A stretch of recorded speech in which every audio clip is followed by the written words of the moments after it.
Coach Chris Roundtable Special. I'm Julian Waghann. Hello everyone, I'm Louisa. Julian, we're here on the occasion of the International Women's Day and to celebrate women from all walks of life. And I also want to recognize and honor the achievements women have made, whether it's at home or in their professions, with our panel of guests here today. Yes, and we're joined by our in-studio guests. We have Cindy, she's an artist. Film producer Hao Yu. Fashion blogger Aha. And stand-up comedian Nora Helen, coming to us from Shanghai. Welcome, ladies. Welcome. Now, before we're getting started with our discussion today, let's learn more about our guests. Take a look. Aha is a jewelry designer, fashion influencer, and alumni of Central St. Martin's, a London art school.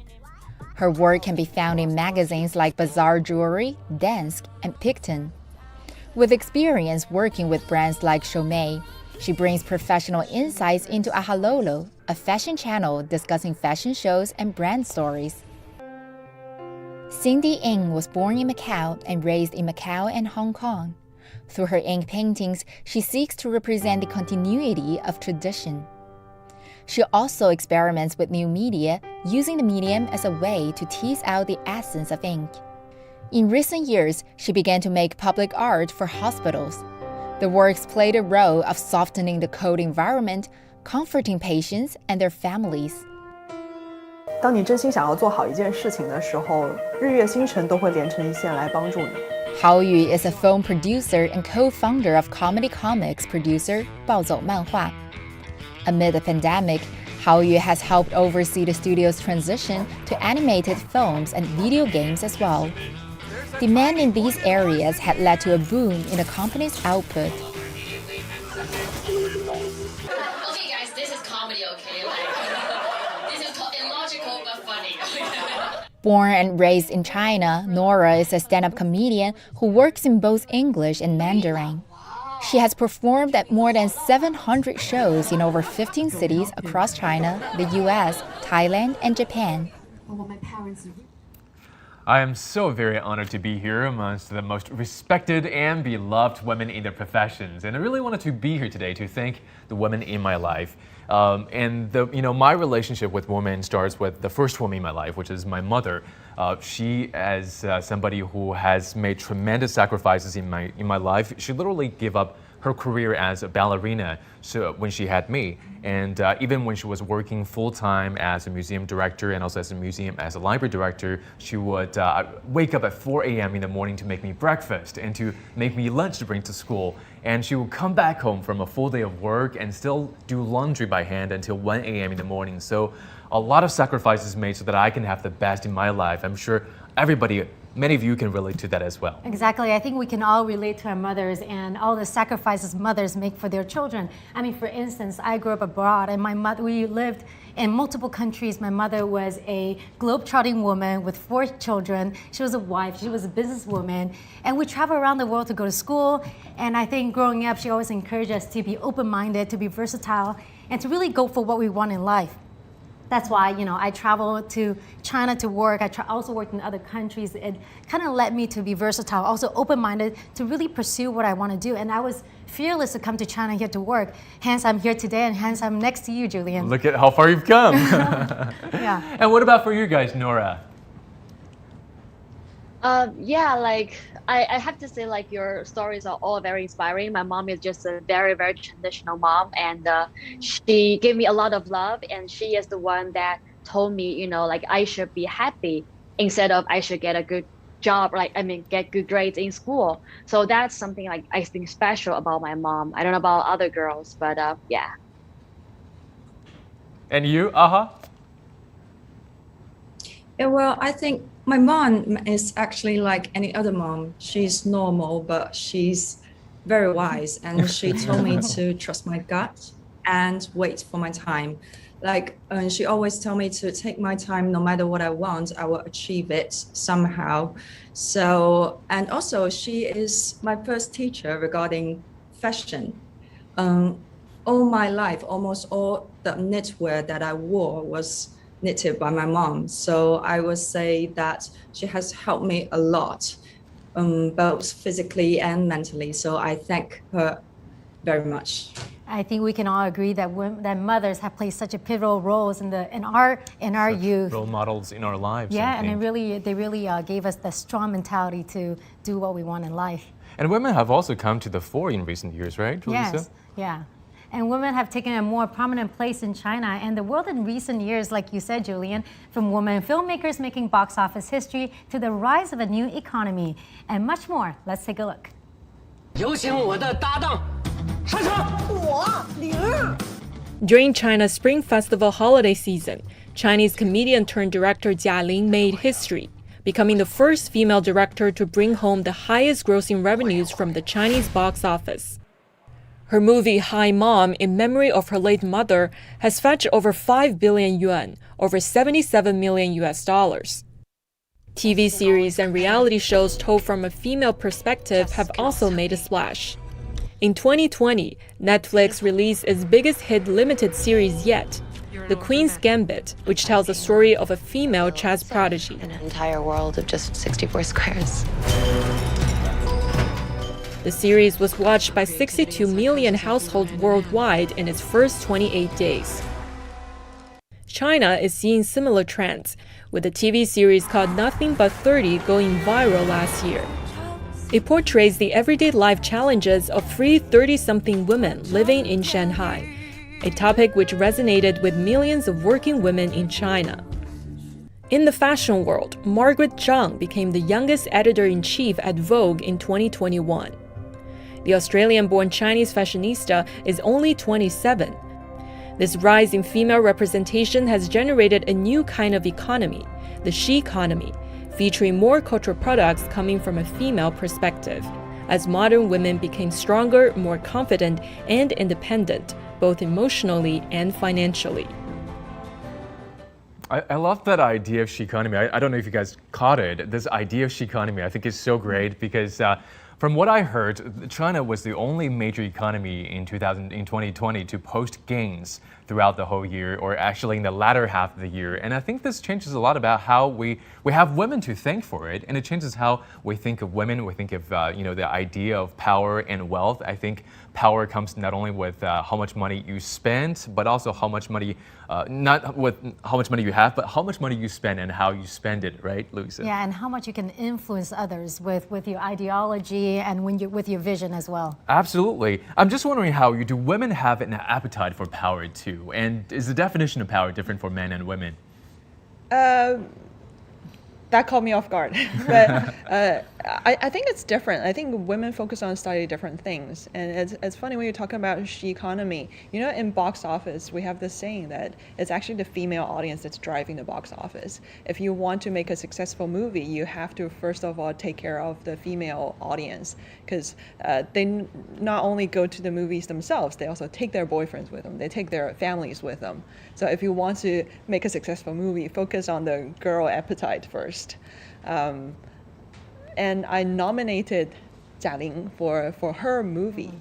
Well, before we go to the nomination, let's save the nomination right now. What about for you, Cindy? I want to find out what was the scariest moments in your career as an artist. I know it's probably pretty safe to be an artist, but nowadays I think people want to go for the unsafe, for a little hard, the harsh edges of safety.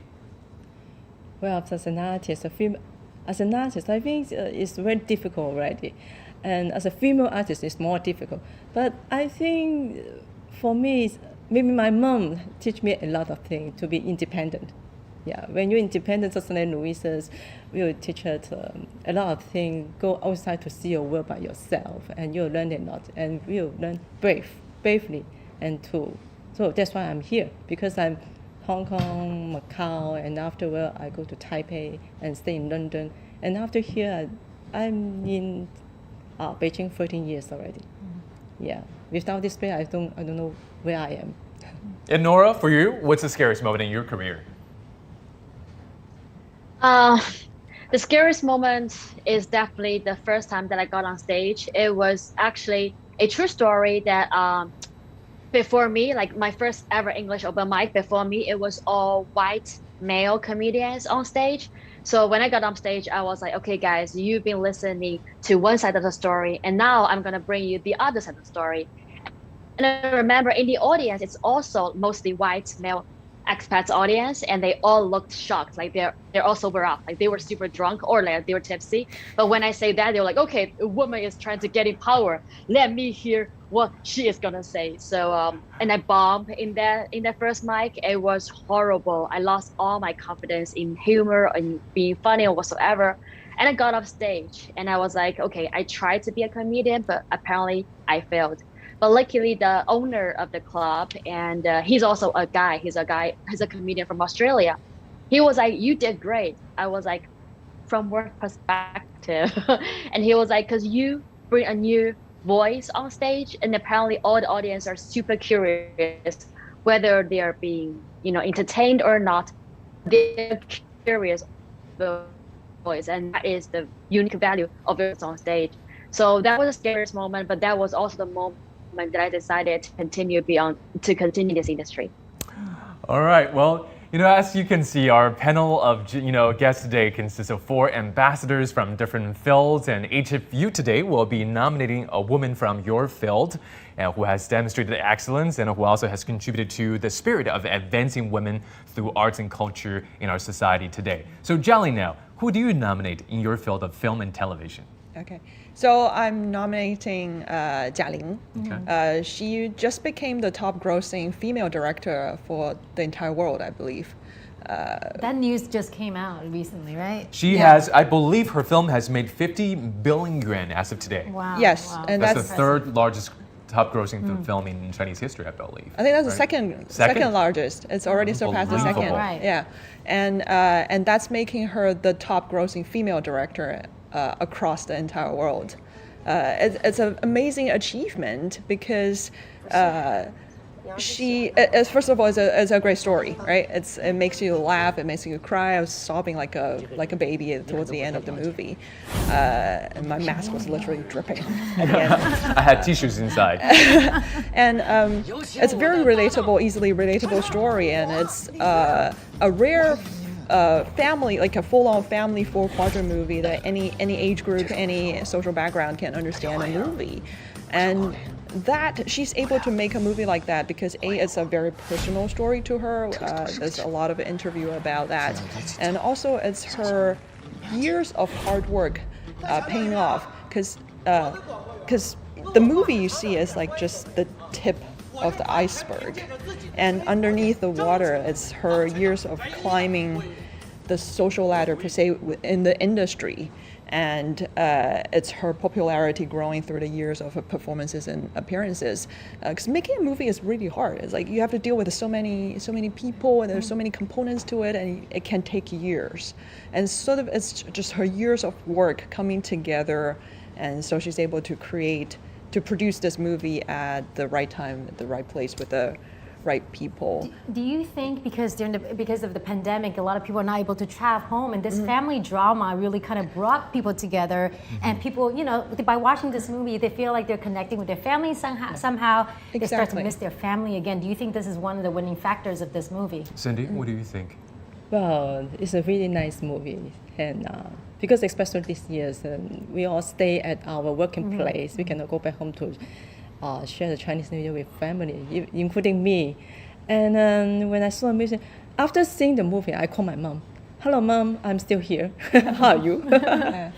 And 恭喜发财. And I did the same thing. Yeah. Right. So it really resonated with the audience. This film is really a dream come true, I think, for Jialing, because she once talked about her dream in her interview, and she said she was telling her dream to her bestie, her best friend. And she said it's a little cheesy, but her dream is to make this world just a teeny bit happier because of her. And her girlfriend also said to her, she had a dream too, and her dream was to be loved by all the men in the world. And I just found this to be so true for, there are two sides of the coin for women. On the same time, women, they want to give unconditionally, but also they want to be loved and adored as well. And so I just want to know, how hard, Nora, I know you're a comic, how hard is it to make this world a little bit happier from what you do?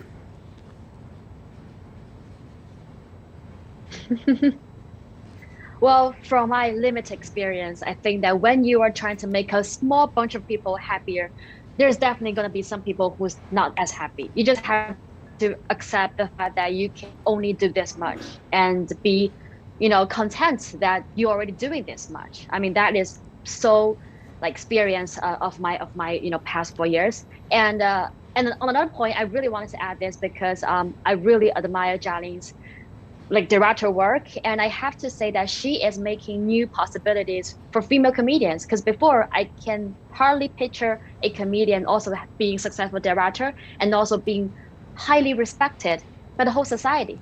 This is really amazing.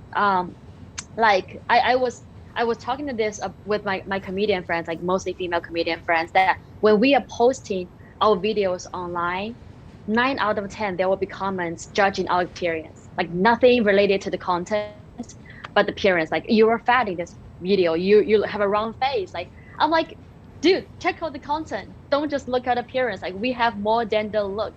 And I think Jialin is really making a huge leap for all the women comedians, all entertainers in general, for people to recognize what's behind their look and what's really inside the strong power. On this point of appearance, Cindy, Aha, you're such a fashionista, right? Do women today, do they dress to be adored by men, or do they simply want to feel good about themselves? Aha. Well, I think that more and more women are just dressing up just to please themselves, and I think that's a really good thing. Like we talked about, I think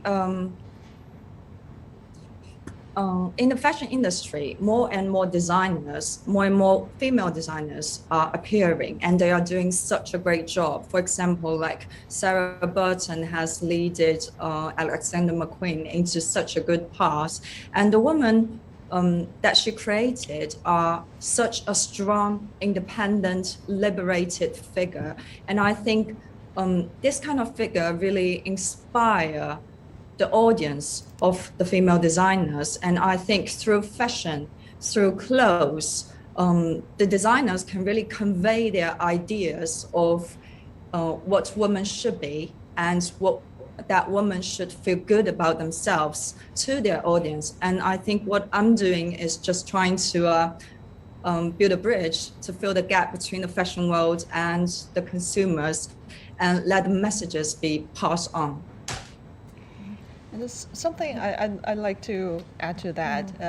Another reason why this movie is such a great thing in the world is because Jialin, as a public figure, she embraces the way she looks, right? And women are such easy targets for body shaming. Like, growing up, I was never on the slim side, and I would have kids coming up to me and call me elephant thighs. And luckily my mom stepped in during those times and told me that elephants are the most feared animals on the African grassland. And they're also extremely intelligent, right? Yeah, and because my favorite movie growing up was Lion King, and she would say like lions wouldn't mess with elephants, even lions. So she sort of nipped my confidence issue in the bud. But I know a lot of girls suffer that growing up, and a lot of body shaming actually came from their parents.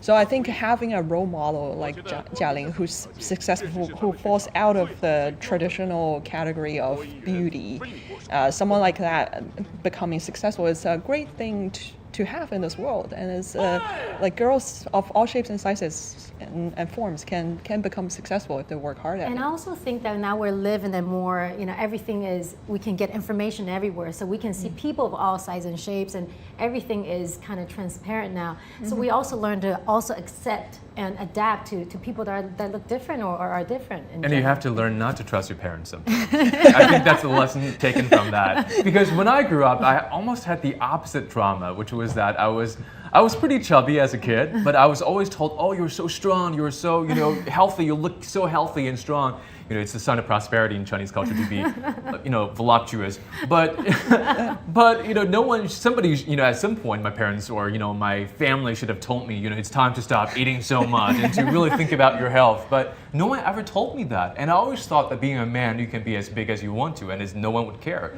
But, it's interesting how society has different standards for men and women.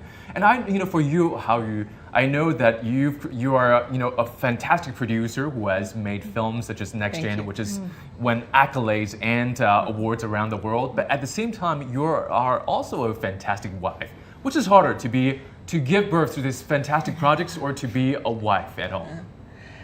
You see, men never gets that question, right? Like women get that question a lot, as if the work-life balance thing is women's sole responsibility. Like men have to realize they share half of the burden. So for me personally, while I was making the movie, I worked 24/7 because a lot of the work was done with North America. So I never slept before 3 a.m. for about 4 years. And now I just try to make time for myself. Like I try not to work on Saturdays. And it turns out that having fun, like going out, hanging out with friends, that helps improve my productivity during the week. Because if I plan ahead, I always have something to look forward to. And then in turn, it makes me more focused during the week. But that said, I don't have child yet. I've been educated and I've heard a lot of stories that once you have children, that whole dynamic changes. But I'll try to do as much as I can, but men have to realize. And I just want to show you guys, I want to show you what she's been doing in the meantime. Take a look at this picture right here. Oh my God.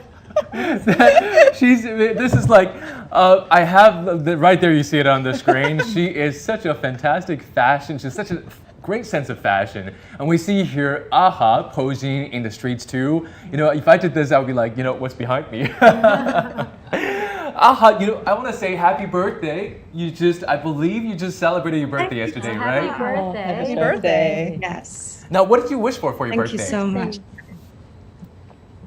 Actually, just normal wishes. Like I wish everyone to have a good life, have good health, and have prosperity a coming year, and world peace, love and peace. That's the perfect answer. Terrific. And who do you nominate? Well, actually, I would like to nominate Waghann, who is a Chinese fashion designer now celebrated globally in the fashion industry.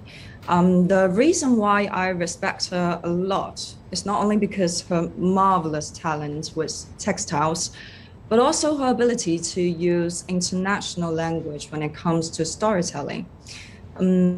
If you look close to her previous collections, you can see that instead of using obvious symbols from Chinese culture, she challenges herself with topics like popular movies, for instance, like Only Lovers Left Alive by Jarmusch, or ballet shows.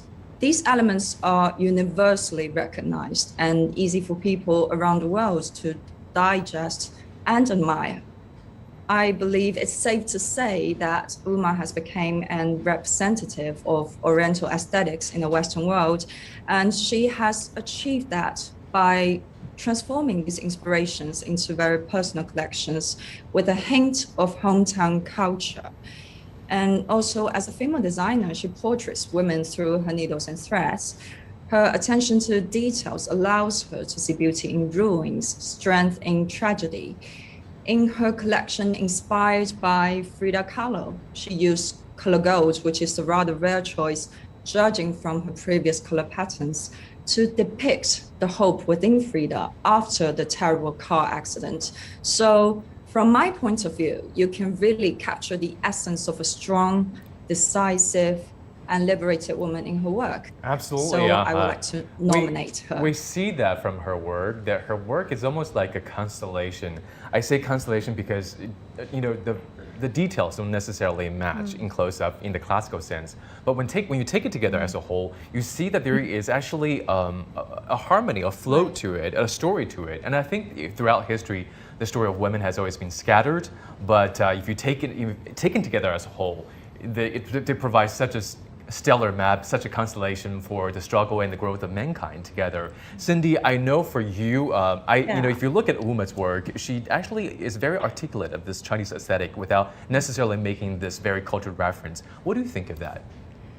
Well, I'm concentrating on Chinese ink art for many years already.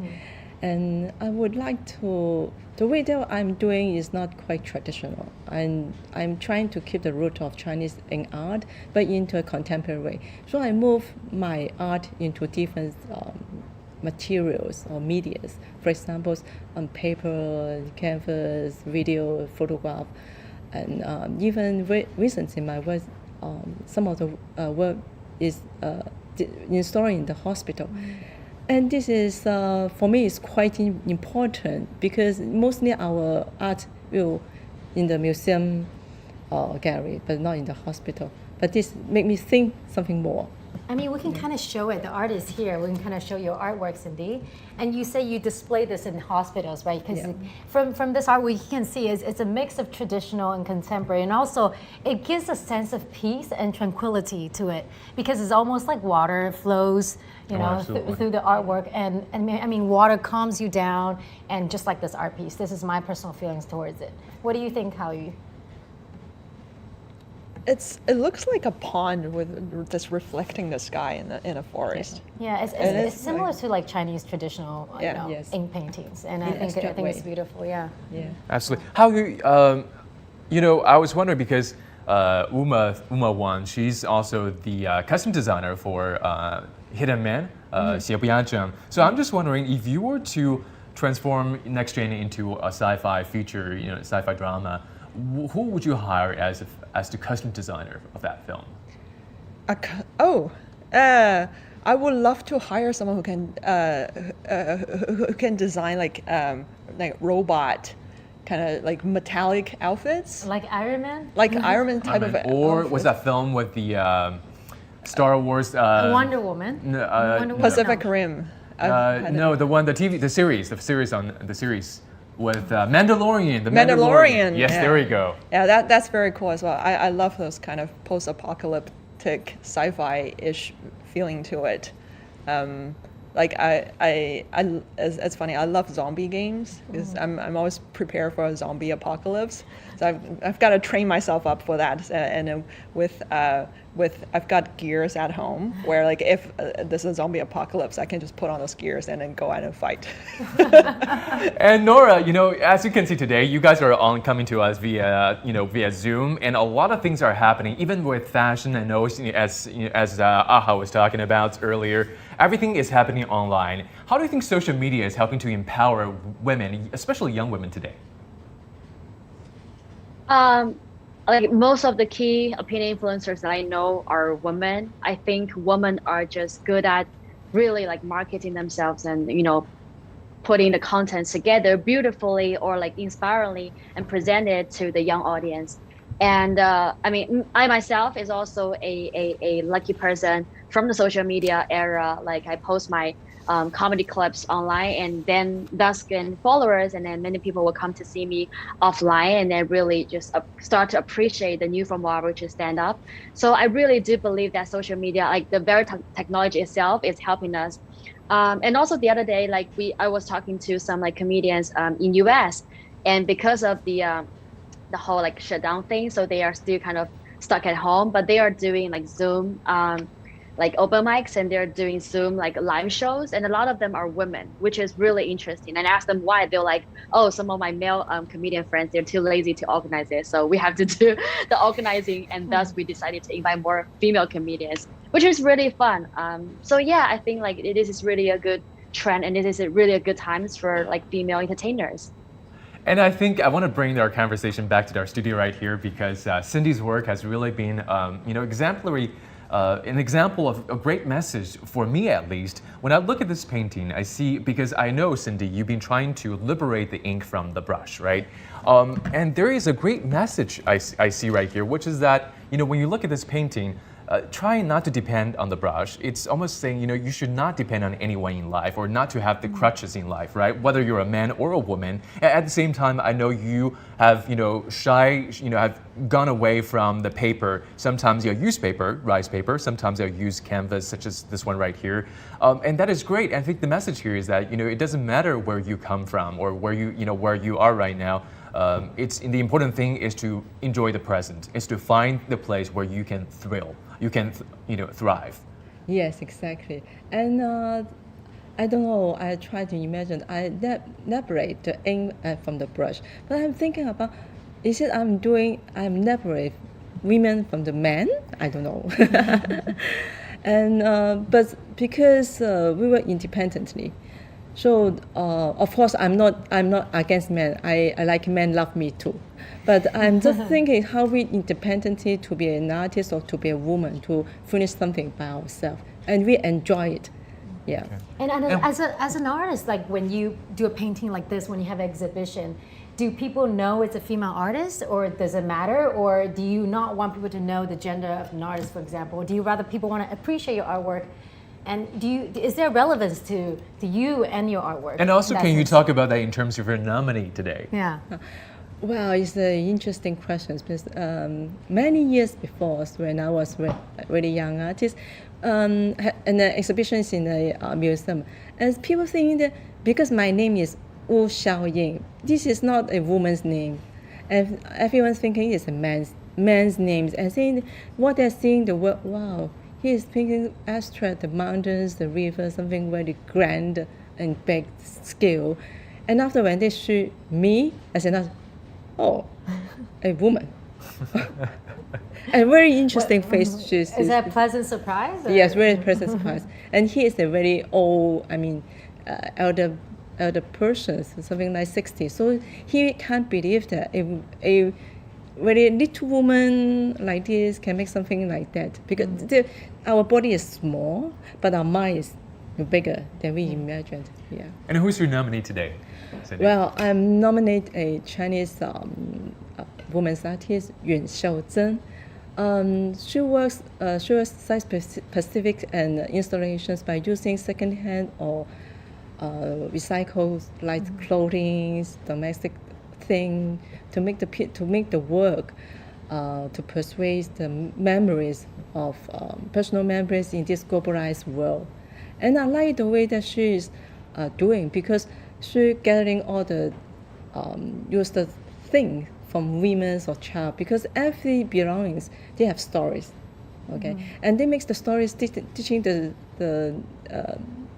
thing together, the material together to make something like before she had a work suitcase. The suitcase is all the local people warm and stick together and become a small city. Yeah. Yes. I think the way that she is doing is reminding us every belonging have a story, and the story come together to be a city. She's kind of like weaving all the memories together. The individual right? souls Yes. that the clothes, were once Yes. covered, and they're now together completing this landscape of a urban metropolis. Yeah. Yes. How women, I think, are naturally, intrinsically, artistic. How has art shaped your life as a producer? Interesting. I studied economics. I came into this world because I just had this love for writing, like our stage performance when I was in school. And that hobby, it wasn't even a hobby, that was just something I liked, and then turned into reality when we started our company, and our investors came to us and said, hey, do you want to make a movie? We're like, okay, let's try it out. And that process has come to me with extremely talented artists, and I've picked up writing scripts myself as well. And I think women thinks differently from men. Like a lot of the times, like I guess it's the hormones. You can blame the hormones, but women are easier to resonate with stuff, to resonate with a particular story or other people in the process. I think art, to me, I don't claim I'm an artist, but I try to bring as much art into my life as possible, because that makes the world more colorful. Like it's not an essential to life, but it's essential to happiness. Yes. Yeah. And then imagine, Aha, for you two, art is a very integral part of your life, of your work as well. And the head of the National Museum of China, who is also a CPPCC deputy, he called for building more world-class museums in China. And this concept of the museum is obviously changing today, especially for Generation Z. And the Palace Museum has done something that's really is made popular because of its ancillary products with the Generation Z. How do you think museums, what kind of museums do people need today? I think people need all kinds of museum because museum is a palace where we can store all the precious knowledge from the past and the creations of the present. And I think that museums today are not limited to a tangible form. It can be intangible, it can be online. And I think technology definitely is helping and will keep helping more and more people to go into the museum. Maybe virtually, but to see the treasure inside it. I don't know if you guys have seen a show called Night Banquet in Tang Dynasty Palace. It was created for the previous Lantern Festival. And it's a really great example because thanks to technology, we are able to experience the prosperity and culture of the past. So I think museums are essential in people's life, and all forms of art are what we need in the coming future. I really think that technology has really changed the way we communicate things. It's not just, you can't just have online or offline exhibitions. You also need to complement it with online shows and promotions as well. And let's go to Nora right now to talk about your nomination. I know it's not easy to be on stage and make people laugh. And who inspired you to go on stage? And especially, we don't want to talk about gender per se, but it's hard for women to make men laugh because we have different kind of jokes. We laugh laughing at already. You're making me laugh already. We laugh at different things. I mean, if you watch male comedians versus female comedians, we just have different jokes, right? Yeah. Yeah, definitely. I mean, stand-up is such a new form in China. I think all the comedians in China, we are toddlers. We're trying to explore the industry. So my role model, or the one that really inspired me, will be Ellen DeGeneres from the US. Mm-hmm. And she's born in 1958, so she's already 62 or 63 years old. But she's still super active and in the center of the entertainment industry. I think that's truly inspiring. Like, we just look back, okay? Like in China, I remember a few months ago, a bunch of film actresses, they were announcing that they wanted to have more roles that's more to a woman instead of someone's wife or someone's mom. And that really resonates with me. I think that entertainers per se, we want to portray women more independently instead of someone's attachment. That's really different set of mentalities.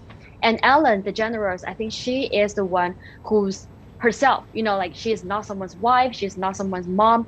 She is Ellen. She is the person who's fun, who's witty, who's well connected, and she is herself. And that, I hope, is the future of a lot of comedians or a lot of entertainers of female person in China. And also Ellen, she kind of evolved her roles a little bit. She started as a stand-up comedian and first appeared on the late night show. And then she gained popularity and she evolved to have her own show, which is called the Ellen DeGeneres Show. Yeah, I mean, that's just truly inspiring. I do hope, for example, today, everyone in the studio, including the panelists and including the two lovely hosts, we are still pretty young in our generation, but I do hope that one day, my grandma's generation will also be representative in the studio, and she is also shining in her age and giving us her wisdom and imparting all the beautiful stories of her life. That's my hope. I mean, talking about Ellen, I think she's really relatable. If you watch her show, she can interview someone who is really mature and successful to a little kid who is a great dancer. She interviewed this young little Chinese girl who was a robot dancer. She was doing pop dance or something. I mean, she is so relatable. She can speak to anybody of any age. And I think that is one true talent. And I think as a host, if we can make people spill secrets and bare their souls, that's when you know you're a good host. Well, I know that's exactly what you've been doing. All of those things that you just described right there is what you've been doing. And did you guys also know that it helps for Alan to be connected, also very well connected, so well connected that in fact, it turns out that Alan's also distantly related to Madonna and the Duchess of Cambridge. Did you guys know that? No. She is, according to our source, she is 11th cousins with Madonna and 15th cousins with Catherine. Okay. That is incredible. I mean, by chance, is any of you related to royalty or somebody famous? Or who do you want to be related to if you could be? I don't really want to be related to anybody. Like, I would more like, I would rather kind of be friends with them. Okay. Right? And and Nora, what do you guys have to? Yeah, like I'd really like to devote this beautiful story from my grandma. She claimed that my ancestors are Yang Jiajiang, like Yang Jia Yang Zijun is my ancestors. And so my grandma's like, like it's your fate, it's a destiny to really stand out in front of people and then really to lead other women to a fight. I'm like, Grandma, what kind of fight do we have now? And she's like, the fight for laughter. I'm like, great, thank you so much for your encouraging words. I'm gonna keep up to my ancestors. I mean, just going back to how you said you'd rather be friends with them and not be related to someone famous. I think being related to someone famous is a lot of pressure. If your father's famous or your mother's famous, people are always going to constantly compare you to them. That's why you're distantly related, right? So that people don't know. So you can never match that role. You can never satisfy them as well. So it's good to be grounded. It's true, but it helps to have that gene in the blood to be a celebrity. Or somebody as great as Ellen DeGeneres is right now. As we know, the two sessions are happening right now, and the delegates in the Capitol and everyone is working hard after a frantic year, to bring things back to normalcy or to do it even better this time around. Yes, absolutely. We have so much admiration for the frontline workers and also the artists and all those who kept their cool and continue to find ways to move forward in their field of work. Well, let's take a look at what lawmakers are proposing in the arts and culture. China's cultural legacy and how to protect it are seeing new proposals during the annual gatherings of China's top legislature and top political advisory body in Beijing. One of them is National People's Congress or NPC Deputy Su Boming, Vice President of the Dunhuang Academy, a research organization in northwest China's Gansu province. His proposal seeks better protection of cultural relics that have been documented digitally, especially in regards to copyright protection of digitized relics to prevent digital copies being used without consent. Other proposals have come from the capital, with Deputy Wu Chen, a Beijing-based architect looking to better protect and restore historic neighborhoods, as well as cultivate homegrown architectural talent. Wu has initiated Beijing's first guidelines for maintaining historic cultural sites and buildings. With rapid urbanization, cities with profound histories like Beijing will inevitably undergo huge transformations. To this end, Wu hopes to see a strengthening of the role domestic architects play in high-quality urban development. Chinese architects have worked hard for generations. The Great Hall of the People, National Museum of China, National Art Museum, the Cultural Palace of Nationalities. These are all fine modern works of Chinese architecture. We should take responsibility to ensure the aesthetics of Chinese cities reflects ideas on better human settlement, as well as ensuring more creative architecture in China's cities. And for some deputy members, it's not just traditional cultural legacy that needs protection. Artist Zhu Legeng, also from Beijing, is calling for tax reductions for art transactions, as well as special tax policies for the capital's 798 art district. His proposal was echoed by 34 other deputy members and will be submitted as a joint proposal. 包括我们的经济发展的形势下，我们的文化艺术应该也是 Cultural development should catch up with economic development. You can't have a say in modern and contemporary art if you don't make efforts to promote art. The same can be said for sending Chinese culture overseas. Art is an important window for communication. Other proposals in the cultural realm include the establishment of a Chinese cultural database, helping spread Chinese online literature overseas, and cultivation of local IPs. Shen Li, CGTN. Well, as we can see, there are several culture topics that are on the top of the agenda. Let's talk about some of those women who've made waves in these particular fields today. You know, when I think about inspiring women with big ambitions, I think of Oprah Winfrey in the West and then Zhang Guimei in the East. I think about women who are not just about themselves. It's not empowering yourself. It's also empowering the next generation.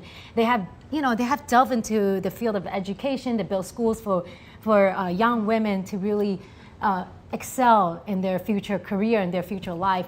How important it is to really educate the young generation, and from your expertise, what are you ladies doing to empower young women or to spread your skills or your ambition to the next generation?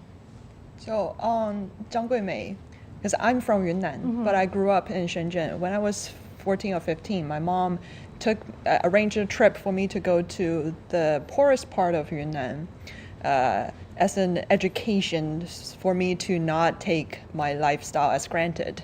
And I remember it was a town. It had one school for about 6 or 7 mountains. So meaning if you don't live on the same mountain as the school, your commute to school is about 7 or 8 kilometers minimum to get to school. So a lot of kids don't end up going to school because it's too far and they just couldn't be bothered.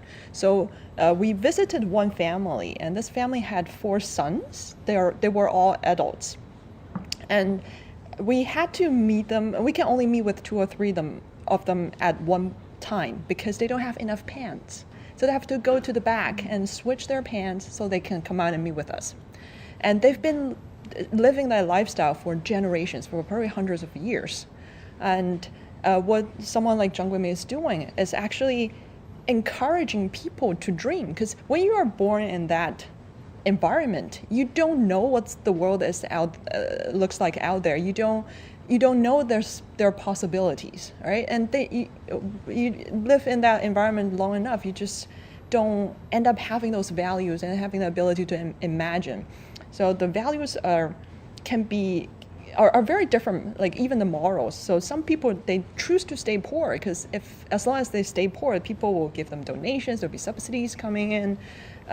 So what Zhang Guimei represents is like a true lighthouse for humanity. Like by encouraging those girls to study hard and leave the mountains, she's not only changing the destiny of those girls, it's changing the destiny of their next generation. Generations of people who are living there. And in turn, the whole town will be changed at some point. So it's a true noble. They're a true beacon of light. And I also like how a lot of the other people, there is a social influencer, for instance. What she's doing is that she is the #1 selling live streaming host in the country. And what she sells is that she sells rice and agriculture products. So what she's essentially doing is that she's not asking people, the young people, the workforce, to leave the rural and the impoverished areas, but instead to help them to build subsistence in the area and where they can build a life, build a future for themselves and for generations to come. And so, but I'm absolutely amazed by how the social influencer can turn over the entire lives of rural villages or impoverished, countrysides. And I'm just wondering, Nora, for you, what do you think about how does someone make selling rice so appealing? You mean how do they sell it to me? How do they? Well, I guess both. How do you make selling rice so appealing, or how would you be sold rice?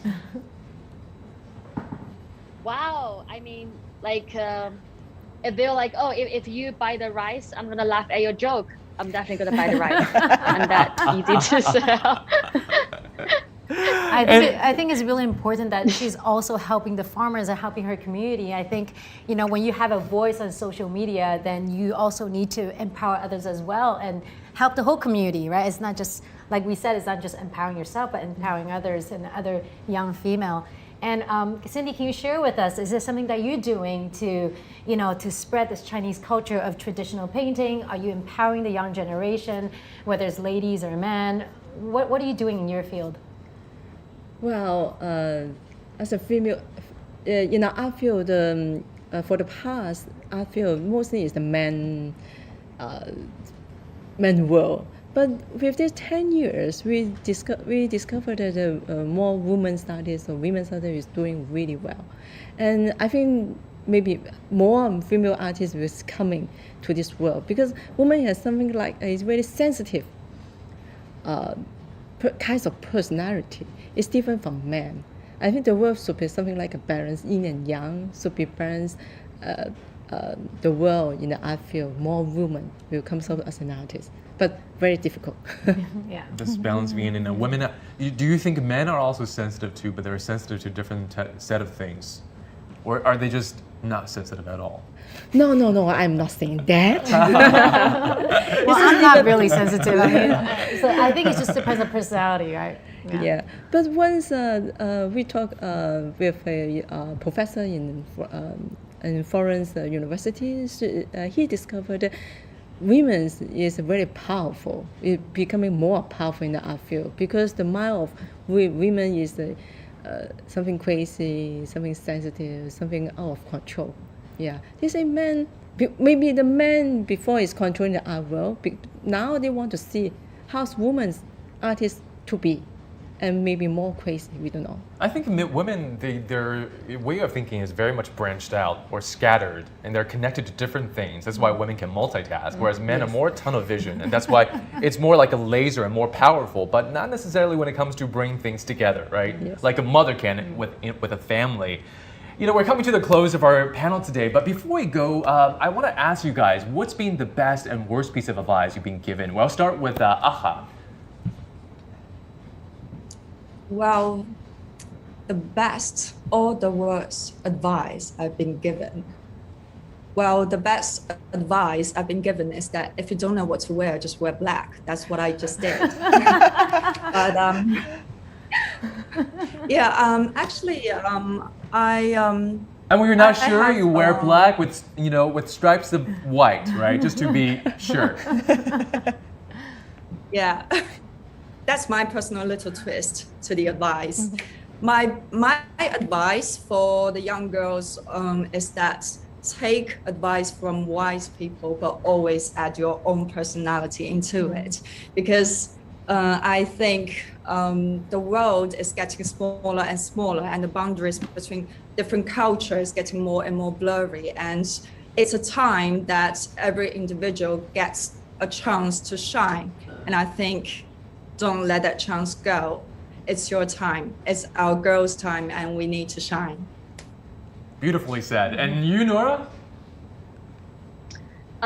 Like the best advice I've been given is if you want to live your life better, two things. In your first half of life, do not hesitate. In your second half of life, do not regret. And that's it. And your life will be so much simpler and so much happier. And my one line to all the young girls is that just, follow the women, follow the ladies that you inspire, and really help other ladies in your area. I think girls help girls is the strongest power that we're gonna see. And I've been seeing miracle out of it, and I truly hope all the girls can continue to do it. Wonderful. And here, Cindy, what about for you? Well, I give it advice is believe yourself, what you're doing. Yeah. And when you stick to your role, just go for it.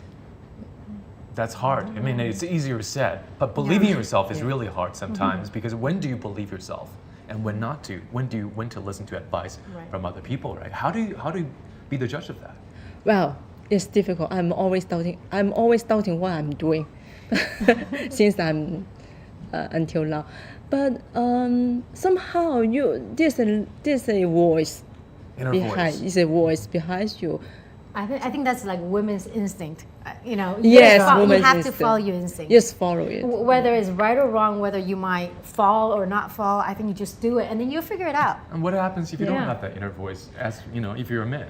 Then you listen to women. I like that. Always listen to women. That's the best piece of advice we heard today. Listen to the women in your life. Exactly. And how about you?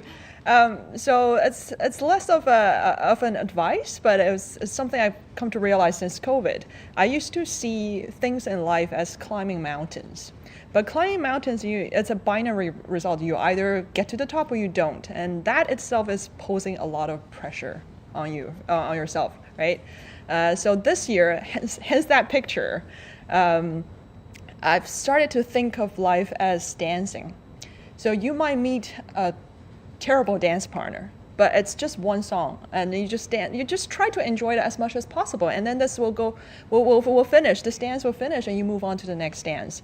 And sometimes you have to get on a bigger stage, and you dance with a lot more people, and you just be part of it. And sometimes you're at the center stage as a solo dance, as you just go and enjoy every single dance as much as possible. And dance is not a binary result, right? It's the process that matters. So in the process, just try to enjoy the dance as much as you can, and that to think about life that way can have kind of removed a lot of my anxiety. And it'll just help you waltz through life. Waltz right? through I life, like that. exactly. Dance your way through things, right? Yeah. How beautiful. Yeah. How beautiful. Thank you, everyone. Thank you so much for sharing your insights, for sharing your sage advice, and also sharing your paintings and your pictures with us today. It's, we can see how powerful, empowering women and transformational women can be, especially when we come together like this. Yes. Thank you very much, everyone, and Thank happy you, ladies. Women's Day. Happy Women's Happy Day.